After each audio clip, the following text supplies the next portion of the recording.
Discuss کیا کہ جی سب کو مل کے اکٹھے چلنا ہے، تو طے ہوا کہ جی اکٹھے چلیں گے. اور اس کے بعد ہم نے اپنا کام شروع کیا.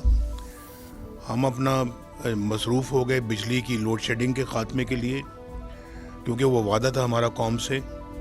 اور جب قوم سے وعدہ کیا تھا تو مجھے معلوم تھا کہ اتنا پیسہ پاکستان کے خزانے میں نہیں ہے کہ ہم 1 یا 2 پاور پلانٹ سے زیادہ لگا سکیں.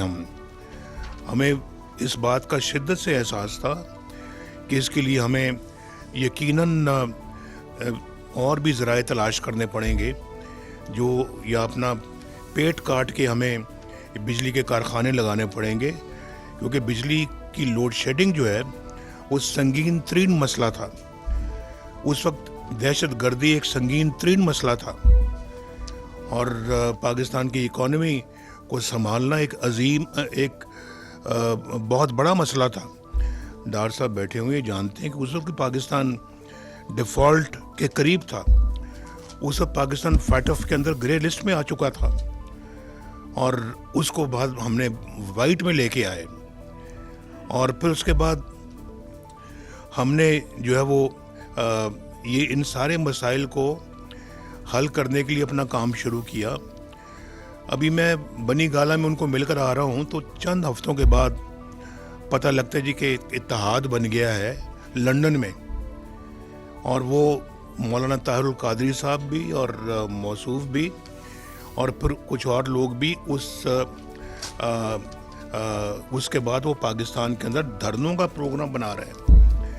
میں نے کہا میں تو بھی چند دن پہلے تو میں مل کے آیا ہوں، دھرنے کس بات کے؟ تو کیوں دھرنوں کی کون سا ماحول ہے؟ تو دیکھتے دیکھتے دھرنے شروع ہو گئے، اور دھرنے آپ نے بھی دیکھے، میں نے بھی دیکھا. کہا گیا کہ اس وزیر اعظم کے گلے میں پٹا ڈال کے ہم یہاں سے پرائم منسٹر ہاؤس سے کھینچ کر باہر لائیں گے. میں ان دنوں میں کہیں چھوڑ کے نہیں گیا، میں پرائم منسٹر ہاؤس میں ہی رہا. اور مجھے میرے لوگوں نے کہا جی کہ آپ یہاں سے کم از کم شفٹ ہو جائیں یا لاہور چلے جائیں کچھ دنوں کے لیے. میں نے کہا نہیں، ادھر ہی رہیں گے. دھرنے شروع ہو گئے، اور ادھر سے دہشت گردی ایک زوروں پہ تھی، ادھر سے لوڈ شیڈنگ زوروں پہ تھی، ادھر سے ہم نے موٹر ویز بنانی تھی، ہم نے کئی دوسرے منصوبے لانچ کرنے تھے جو کہ ہم نے کیے. ہم ان کے باوجود دھرنے ہوتے رہے، ہم موٹر ویز بناتے رہے، دھرنے ہوتے رہے، ہم لوڈ شیڈنگ کا خاتمہ کرتے رہے، دھرنے ہوتے رہے، ہم بجلی کے کارخانے لگاتے رہے، اور دھرنے ہوتے رہے، اور ہم دہشت گردی کا مقابلہ کرتے رہے. اور آپ دیکھیں کہ دھرنے 4 مہینے چائنیز پریزیڈنٹ کو ذکر کیا ہے. چائنیز پریزیڈنٹ جو ہے ان کی وزٹ پوسٹ پون ہوئی، اور یہ پوسٹ پون وزٹ کا ہونا ایک ہمارے چائنیز دوست ملک کے صدر کا کوئی چھوٹی بات نہیں تھی، بڑی افسوسناک بات تھی.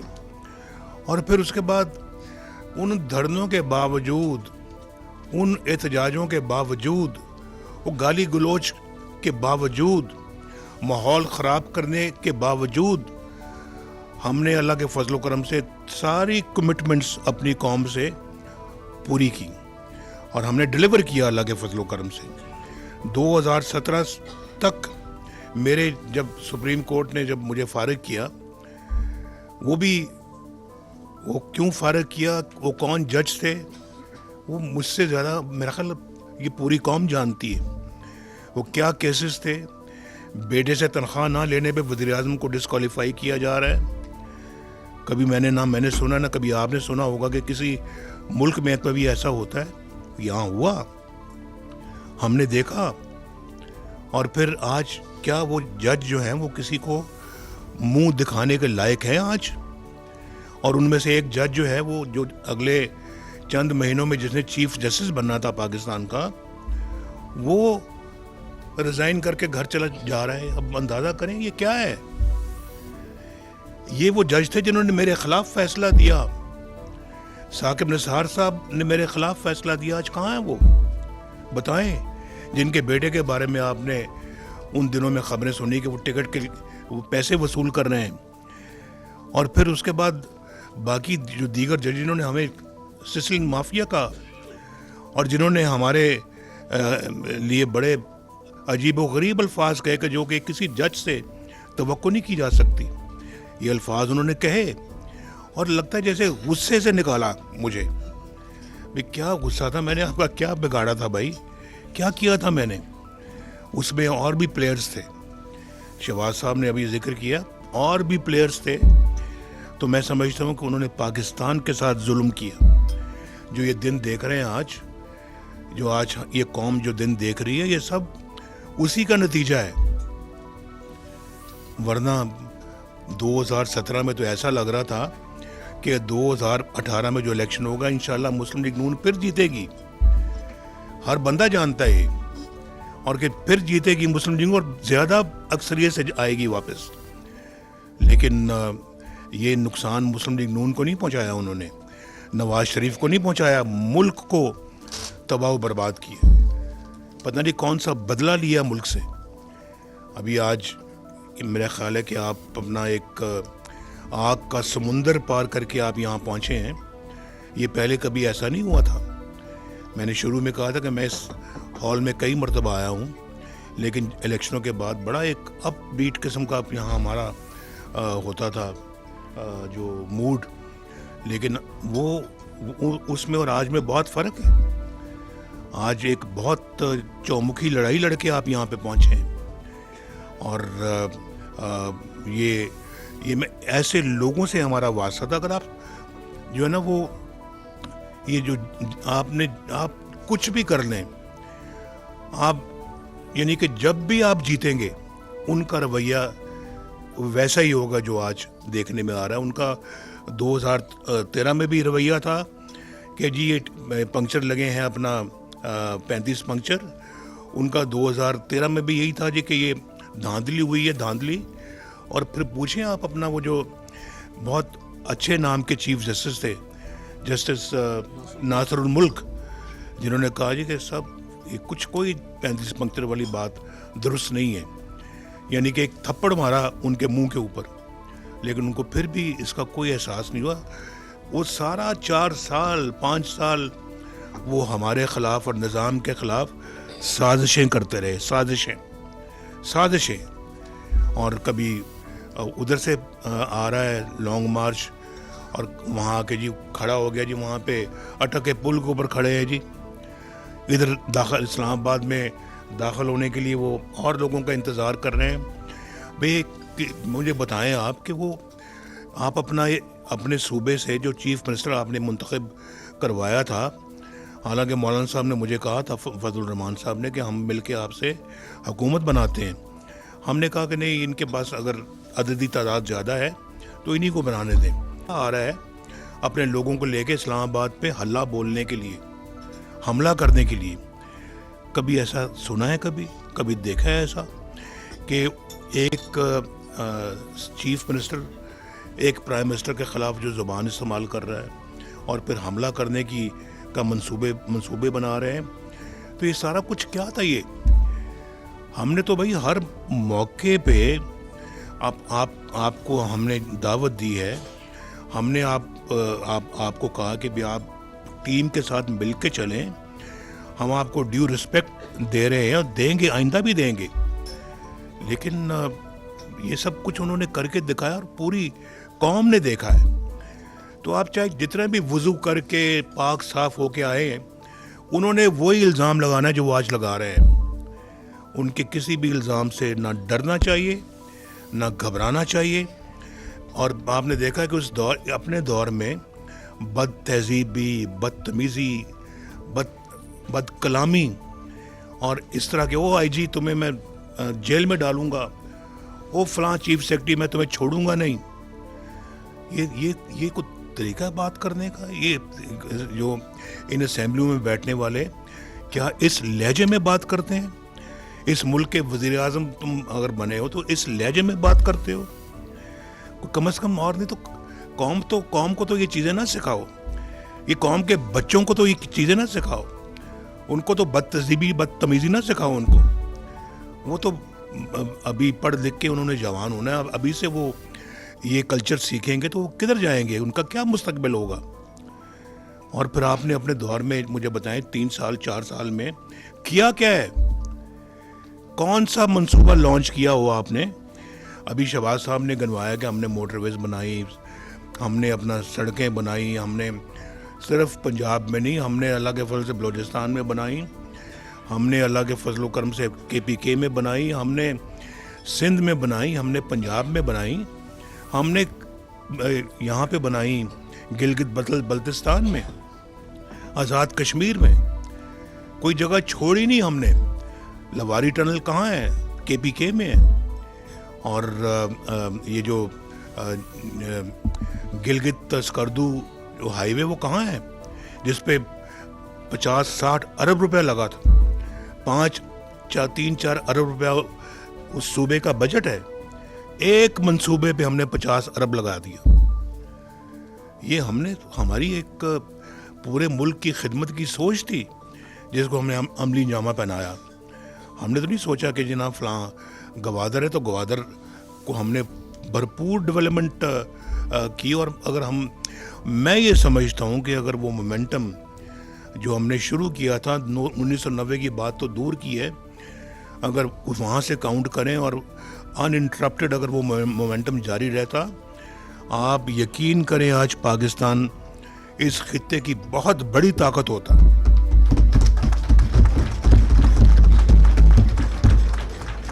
ہم تو کب کے 20 جو G20 ہو G20 میں پہنچ چکے ہوتے کب کے. اور چلیں 1990 چھوڑیں, 24 نمبر پہ ہم آ چکے تھے تو 20 پہ آنا تو مشکل بات نہیں تھی. تو اگر چھوڑ دیں باقی 1990 سے ہم نے جو کیا, ہم نے بلکہ یہ بنیادیں موٹر ویز کی 1990 سے رکھی ہوئی ہیں, اور ہر موٹر وے پہ مسلم لیگ نون کا مہر لگی ہوئی ہے. کسی اور کی مہر بتا دیں اگر کوئی ہے تو ہم بالکل ہم تسلیم کریں گے. ہر بڑے منصوبے پہ مسلم لیگ نون کی مہر لگی ہوئی ہے. یہ میں کہہ رہا ہوں, شہباز شریف صاحب نے ابھی کہا ہے. تو میں سمجھتا ہوں کہ ہم نے تو اللہ کے فضل و کرم سے اپنا جو ہے وہ سارا زور ڈیولپمنٹ پہ لگایا, پاکستانیوں کی فلاح و بہبود پہ لگایا. 10 روپے کلو سبزیاں بکتی تھیں اس زمانے میں, اور 1.5-2 روپے یونٹ بجلی کا ریٹ تھا, اور ڈالر 104 روپے پہ باندھ کے رکھا ہوا تھا ہم نے. کون نہیں یہ سب باتیں آپ جانتے نہیں. اور کس کے زمانے میں ڈالر 104 سے باہر نکلا اور پھر 150-200 سے بھی آگے تجاوز کر گیا. یہ یاد رکھیں, یہ بہت بڑا ظلم ڈھایا اپنے ملک کے اوپر ہم نے. اور جو بھی ان کو لے کے آئے, جو بھی ان کے ساتھ مل کے جنہوں نے ان کو آ کر لابھ بٹھایا, وہ پاکستان کے بہت بڑے مجرم ہیں. اور آج پاکستان کو ٹھیک کرنا ایک جان جوکھوں کا کام نظر آتا ہے, اتنا مشکل کام نظر آتا ہے. میں تو شہباز شریف صاحب کو بہت شاباش دیتا ہوں, جو انہوں نے جس طرح سے وہ 1.5 سال چلایا ہے معاملات کو اور پاکستان کو ڈیفالٹ سے بچایا ہے. میں سمجھتا ہوں کہ انہی کا حوصلہ ہے, انہی کی ہمت ہے جنہوں نے کر کے دکھایا ہے, اور پاکستان کو مشکلوں سے جو ہے نا وہ نکالنے کی بھرپور کوشش کی انہوں نے.